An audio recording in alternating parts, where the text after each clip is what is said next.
Okay, queso fundido, basically it's a cheese sauce that is spiced up with things. I'm gonna spice this one up with some chile poblano. I'm gonna roast it off so you don't have this outer layer of skin, which, you know, it could be bad for the gut in a way with digestion and all that. And I'm also gonna jazz it up with some chorizo. Pork chorizo. Here is some footage of some nachos from a place I worked at. We would put this queso fundido all over it, and it actually came out on Food Network. They're kind of famous. So I'm gonna show you an iteration of this cheese sauce today. So what I do first is I take my scale. If you don't have a scale, I'll put measurements down below, but it's so much easier when you have a scale. You can put your pot directly on there and measure everything directly into the pot. So I start off with my sodium citrate. This is going to help that emulsification process with the cheese sauce so we don't have to use a flour, and it's also gluten-free. Put that in there, and then I add in my 2 cups of milk. Now I also use a pint container to measure. It's got this line at the top that's perfect for 2 cups, and we're just gonna hydrate our sodium citrate right now.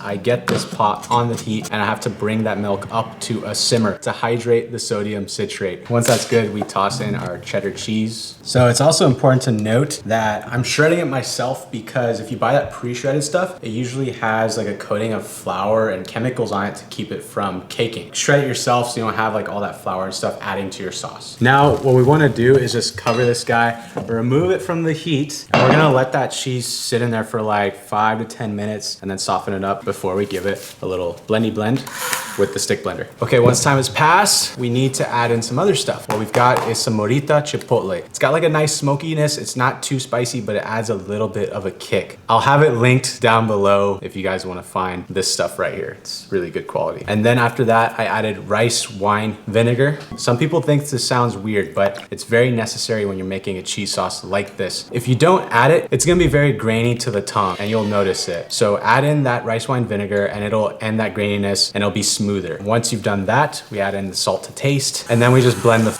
out of it for like a good 5 minutes with a stick blender. I've never done it in a blender, like a jug blender, but I'm sure that would work. I'm used to doing it honestly with like the giant stick commercial blenders, because we would do like giant pots of this stuff because we were selling it all night. Little stick blender is the way to go. It's like 30 bucks. After the cheese is fully blended, I'm going to add in some fillings. I got roasted pepper and chorizo. So first for the roasted poblano, I'm just gonna take that, literally rub some oil all over it, and then roast it off with a torch. If you don't have a torch, you put it on your gas stove. If you don't have a gas stove, toss it in the oven and broil the out of it. Then we're gonna toss it on a tray, cover it with some plastic wrap, or you could put it in a baggie and just leave it there for like 5 to 10 minutes to steam out. And then that steam will help the skin to get peeled right off. We peel it off and then we just rip it right open, take the seeds out, and then cut it up, choppy chop, and we could toss that into the cheese. And then we get some cooked pork chorizo. I just put that in a pan and I render it low and slow until it's cooked off. And then I toss that into the cheese sauce as well, and then give it all a good little mixy mix until we have a beautiful cheesy concoction. Queso fundido, not quite authentic, but it's still delicious and it's great to please a crowd, right?